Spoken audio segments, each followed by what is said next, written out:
Hello friends, कैसे हैं आप लोग। आपके अपने यूट्यूब चैनल बागनाथ क्लासेस में आपका बहुत बहुत स्वागत है।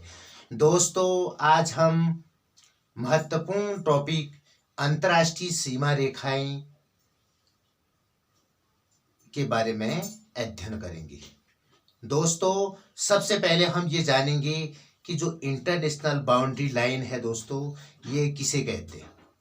देखो, विभिन्न देशों के द्वारा अपनी अपनी सीमाएं निर्धारित की गई।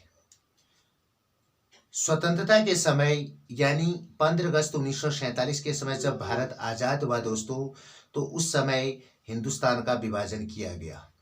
पहले भारत और पाकिस्तान एक ही देश हुआ करते थे, लेकिन 15 अगस्त 1947 को भारत और पाकिस्तान नामक दो देश हिंदुस्तान को अलग करके बनाया गया। तो दोस्तों, रेडक्लिफ रेखा के द्वारा भारत और पाकिस्तान की सीमा रेखा का निर्धारण होता है।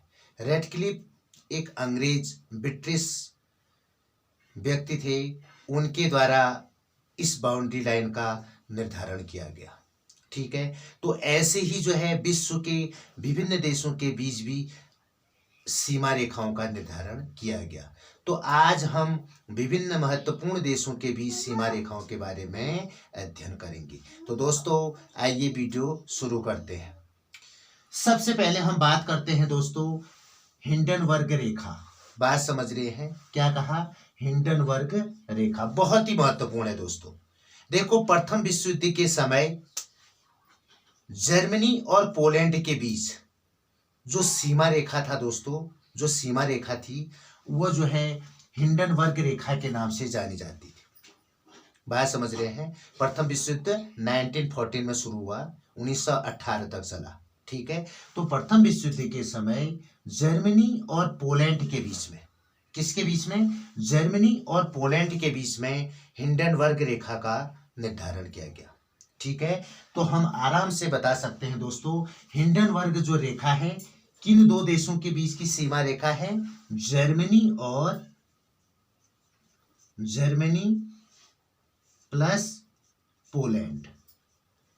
बात समझ रहे हैं? जर्मनी और पोलैंड के बीच की जो सीमा रेखा है वह हिंडनबर्ग रेखा के नाम से जानी जाती। ठीक है, बहुत इंपॉर्टेंट है। दूसरा देखो दोस्तों, मैनरहीन रेखा है। कौन सी है? मैनरहीन रेखा, बहुत ही इंपॉर्टेंट है। देखो, पूर्व सोवियत संघ या पूर्व सोवियत रूस, बात समझ रहे हैं? पूर्व सोवियत रूस कहने का मतलब है जब सोवियत रूस का विघटन नहीं हुआ था। ठीक है, तो उस समय पूर्व सोवियत रूस और फिनलैंड के बीच की, पूर्व सोवियत रूस और फिनलैंड के बीच की जो सीमा रेखा है वो मैनरहीन रेखा के नाम से जानी जाती है। तो क्या कहा मैंने? पूर्व सोवियत रूस, पूर्व सोवियत रूस या संघ। ठीक है, पूर्व सोवियत रूस तथा फिनलैंड के बीच, फिनलैंड। देखो, जो ये फिनलैंड है स्कैंडिनेवियन कंट्रीज के अंतर्गत आते हैं, नॉर्वे, स्वीडन और फिनलैंड। तो याद रखना, जो फिनलैंड है इसकी और पूर्व सोवियत रूस की जो सीमा रेखा थी वह मैनरहीन रेखा के नाम से जानी जाती थी। क्लियर? इसके बाद हम बात करते हैं मैगिनॉट रेखा। किसके बीच, किसकी बात कर रहे हैं? मैगिनॉट रेखा। ठीक है, देखो, जो मैगिनॉट रेखा है ये जर्मनी और फ्रांस के बीच की सीमा रेखा है। फ्रांस के द्वारा जर्मनी और फ्रांस की जो सीमा रेखा है वो मैगिनॉट रेखा का निर्धारण किया गया। ठीक है, तो ये किसके बीच में है? मैगिनॉट रेखा जो है जर्मनी प्लस फ्रांस, जर्मनी और फ्रांस के बीच की जो सीमा रेखा है वो मैगिनॉट रेखा के नाम से जानी गई। बात समझ रहे हैं? इसके बाद हम बात करेंगे, देखो बहुत ही इंपॉर्टेंट प्रश्न है दोस्तों, अगर आप इस वीडियो को फर्स्ट से लेके लास्ट तक देखेंगे तो आपको बहुत ही डीपली नॉलेज प्राप्त होगा। ठीक है, किसी भी प्रतियोगी परीक्षा की दृष्टि से ये बहुत इंपॉर्टेंट है, चाहे वह उत्तराखंड समूह ग हो या उत्तराखंड पीसीएस का हो या अन्य स्टेट के जो एग्जाम हो, बात समझ रहे हैं, सब के लिए जो है, सब प्रतियोगिता परीक्षाओं के लिए यह वीडियो इंपॉर्टेंट है। अब हम बात करते हैं 17वीं 17 समानांतर रेखा। याद रखना, समानांतर रेखा का मतलब है अक्षांश रेखा, यानी 17 डिग्री अक्षांश रेखा किन देशों का निर्धारण करती है। बहुत ही इंपॉर्टेंट है, बात समझ रहे हैं।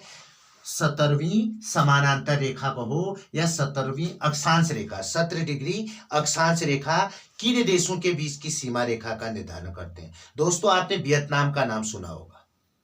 किसका नाम? वियतनाम। बहुत ही इंपॉर्टेंट देश है, बात समझ रहे हैं।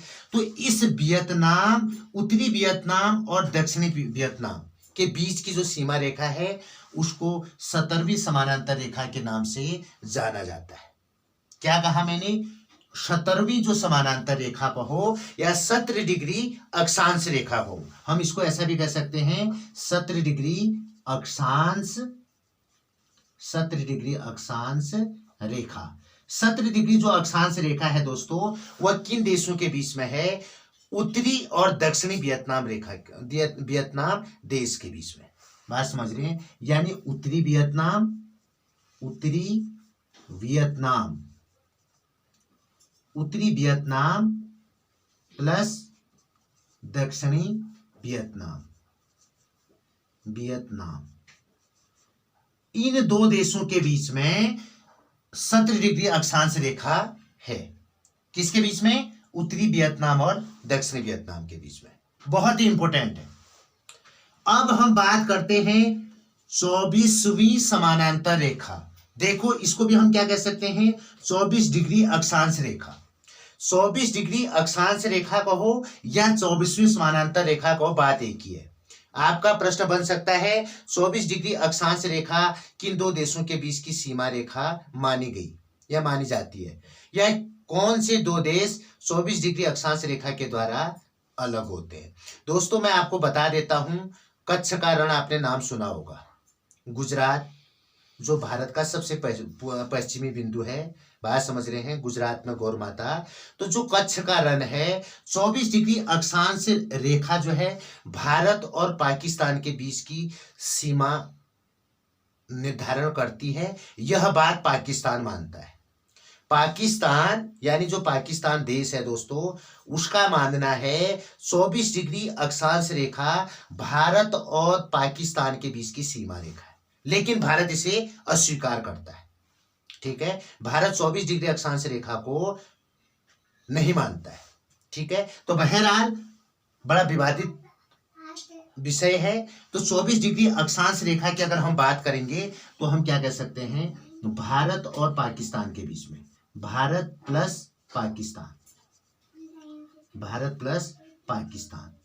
ठीक है, हालांकि भारत इसे अस्वीकार करता है, बात समझ रहे हैं। मैंने सबसे पहले आपको बताया था जो अंतरराष्ट्रीय सीमा रेखाएं होती हैं, कुछ देशों के द्वारा अपनी सीमाओं का निर्धारण किया गया, बात समझ लो। पाकिस्तान मानता है 24 डिग्री अक्षांश रेखा जो है बाउंड्री लाइन है, लेकिन भारत इसे अस्वीकार कर देता है।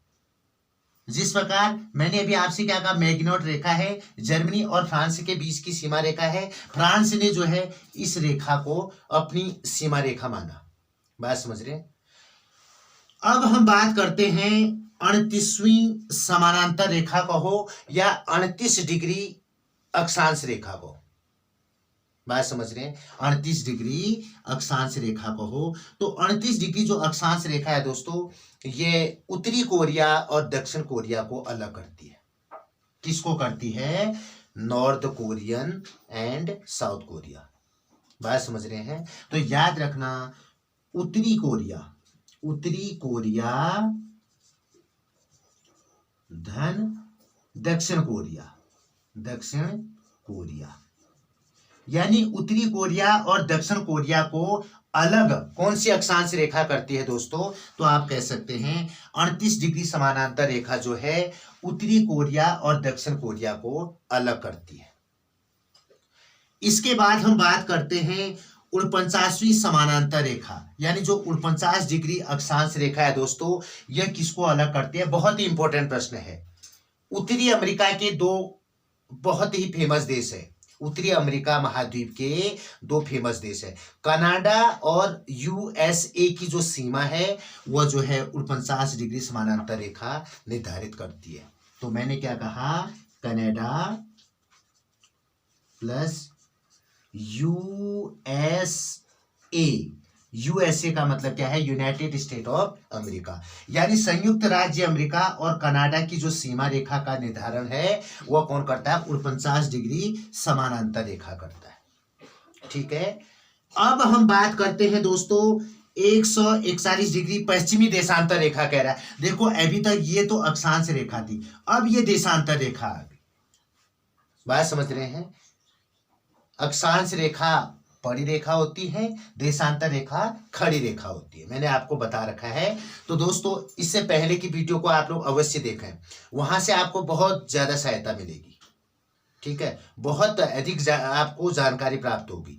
तो 141 डिग्री जो पश्चिमी देशांतर रेखा है दोस्तों, ये जो है उत्तरी अमेरिका का जो अलास्का है और कनाडा है उसकी सीमा बनाता है। क्या कहा मैंने?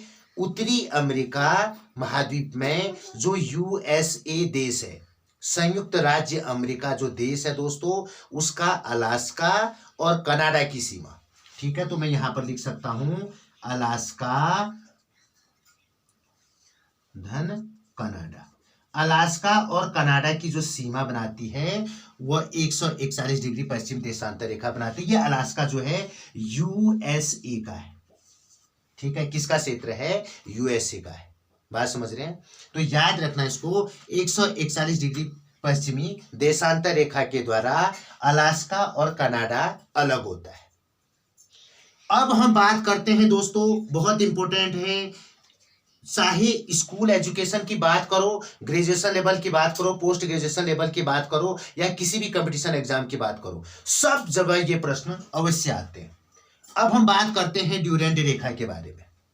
बात समझ रहे हैं? जो ड्यूरेंट रेखा है दोस्तों, मैंने क्या कहा था? 1947 से पहले जब भारत आजाद नहीं हुआ था तो भारत और पाकिस्तान एक ही देश हुआ करता था, यानी हम कह सकते हैं अविभाजित भारत। ठीक है, या हिंदुस्तान भी कह सकते हैं। अविभाजित भारत और अफगानिस्तान के बीच की जो सीमा रेखा है वह ड्यूरेंट रेखा के नाम से जानी जाती है।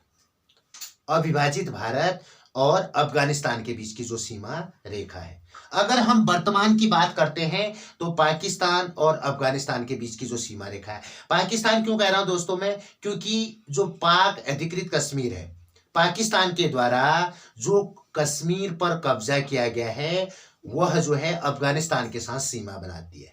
तो है तो भारत का हो, लेकिन कब्जा किसने कर रखा है? पाकिस्तान ने कर रखा है। तो हम सीधे सीधे कह सकते हैं भारत और अफगानिस्तान के बीच की सीमा रेखा, भारत के जगह आप अविभाजित भारत कह सकते हैं। ठीक है, अविभाजित भारत और अफगानिस्तान के बीच की जो सीमा रेखा है वह ड्यूरेंट रेखा के नाम से जाना जाता है। या वर्तमान में कहीं कहीं पर आपने बुक्स में लिखा भी होगा, देखा भी होगा कि अफगानिस्तान और पाकिस्तान के बीच की सीमा रेखा लिखा है। लेकिन दोस्तों मैं नहीं मानता हूं, क्योंकि पाकिस्तान जो है उसने कब्जा कर रखा है तो भारत का हिस्सा हो, तो हम कह सकते हैं भारत और अफगानिस्तान के बीच की जो सीमा रेखा है, भारत धन अफगानिस्तान, भारत तथा अफगानिस्तान के बीच की जो सीमा रेखा है वह जो है ड्यूरेंट रेखा के नाम से जाना जाता है। देखो ड्यूरेंट रेखा के बारे में थोड़ा हम और जानकारी ले लेते हैं। ये जो ड्यूरेंट रेखा है दोस्तों, इसका जो निर्धारण था, ब्रिटिश व्यक्ति था सर ड्यूरेंट, इनके द्वारा कब निर्धारण किया गया था? 1896 में। तभी तो मैं अविभाजित भारत की बात कर रहा था। उस समय पाकिस्तान का उदय नहीं हुआ था, पाकिस्तान का उदय तो 1947 में होता है। बात समझ रहे हो?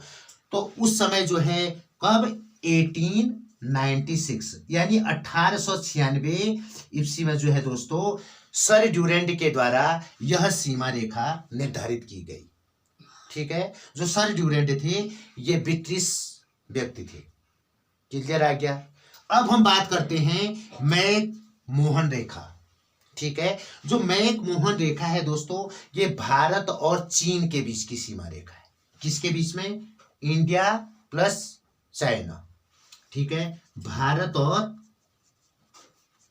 चीन के बीच की जो सीमा रेखा है वो जो है मैकमोहन रेखा के नाम से जाना जाता है, इंडिया प्लस चाइना। ठीक है। इस रेखा का निर्धारण 1914 में किया गया। कब किया गया? 1914 में ब्रिटिश व्यक्ति मैकमोहन के द्वारा किया गया। हालांकि जैसे मैंने आपसे क्या कहा था, 24 डिग्री अक्षांश रेखा को भारत नहीं मानता है, भारत और पाकिस्तान की सीमा रेखा है बल्कि। उसी प्रकार जो मैकमोहन रेखा है दोस्तों, चीन इस रेखा को सीमा रेखा नहीं मानता है। बात समझ रहे हैं? चीन मैकमोहन रेखा को सीमा रेखा नहीं मानता है। और इस सीमा रेखा का जो निर्धारण किया था मैकमोहन के द्वारा किया गया था। कब किया गया था? 1914 में किया गया था। ठीक है। अब हम बात करते हैं सबसे लास्ट में रेड क्लिफ रेखा। नाम से ही पता चल जा रहा है दोस्तों, रेड मीन से क्या होता है? लाल। लाल, लाल का मतलब खून खराबा। ठीक है। खून खराबा किसके साथ रहता है हमेशा? हमारा पाकिस्तान के साथ। भारत बड़ा शांत देश है, बात समझ रहे हैं, लेकिन पाकिस्तान बहुत ही खूंखार देश है। ठीक है। वो भारत को जो है इतना परेशान करता है, तब भारत को रेड होना पड़ता है। ठीक है। आपने ऐसे याद करना है। तो जो रेड क्लिफ रेखा है दोस्तों, ये जो है भारत और पाकिस्तान के बीच की सीमा रेखा है। भारत धन पाकिस्तान, भारत और पाक के बीच की जो सीमा रेखा है वो रेड क्लिफ रेखा के नाम से जाना जाता है। इस रेखा का निर्धारण सर रेड क्लिफ, ये भी ब्रिटिश व्यक्ति थे। देखो ब्रिटिश व्यक्ति क्यों थे? क्योंकि उस समय भारत पर जो था ब्रिटिश हुकूमत थी। ठीक है। तो उसका निर्धारण जो था ब्रिटिश व्यक्तियों के द्वारा ही किया गया, क्योंकि हुकूमत उनकी थी, सरकार उनकी थी, तो निर्धारण कौन करता? वही लोग तो करेंगे। बात समझ रहे हैं? तो सर रेड क्लिफ के द्वारा भारत और पाकिस्तान के बीच की जो सीमा रेखा है वो रेड क्लिफ के द्वारा निर्धारित की गई। इसीलिए इस बाउंड्री लाइन को जो है रेड क्लिफ रेखा के नाम से जाना गया। ठीक है। इस रेखा का निर्धारण जो है 1947 में होता है। 15 अगस्त 1947 को इस रेखा का निर्धारण होता है। तो दोस्तों आज आप लोगों ने ये 11 जो है अंतर्राष्ट्रीय सीमाओं के बारे में पढ़ा, और मुझे उम्मीद है आप लोगों को यह वीडियो बहुत पसंद आई होगी। अगर दोस्तों आप लोगों को यह वीडियो पसंद आई तो अपने दोस्तों के साथ शेयर करना ना भूलें, और कमेंट अवश्य करें दोस्तों, जिससे हम लोगों को मोटिवेशन मिल सके। अगर मोटिवेशन मिलेगा, मैं आप लोगों को और महत्वपूर्ण टॉपिक बहुत अच्छी तरह से, बहुत ही इजी लैंग्वेज में समझाने की कोशिश करूंगा। तो दोस्तों आप लोगों को पुनः मैं आग्रह करता हूं, आप लोग जो है वीडियो को फर्स्ट से लेके लास्ट तक अवश्य देखें, तभी आप लोगों के समझ में और अच्छी तरह से आएगा। तो तब तक के लिए नेक्स्ट वीडियो की आने तक, तब तक के लिए कहने का मतलब क्या है, नेक्स्ट वीडियो आने तक दोस्तों धन्यवाद। जय हिंद, जय भारत, जय बागनाथ क्लासेस।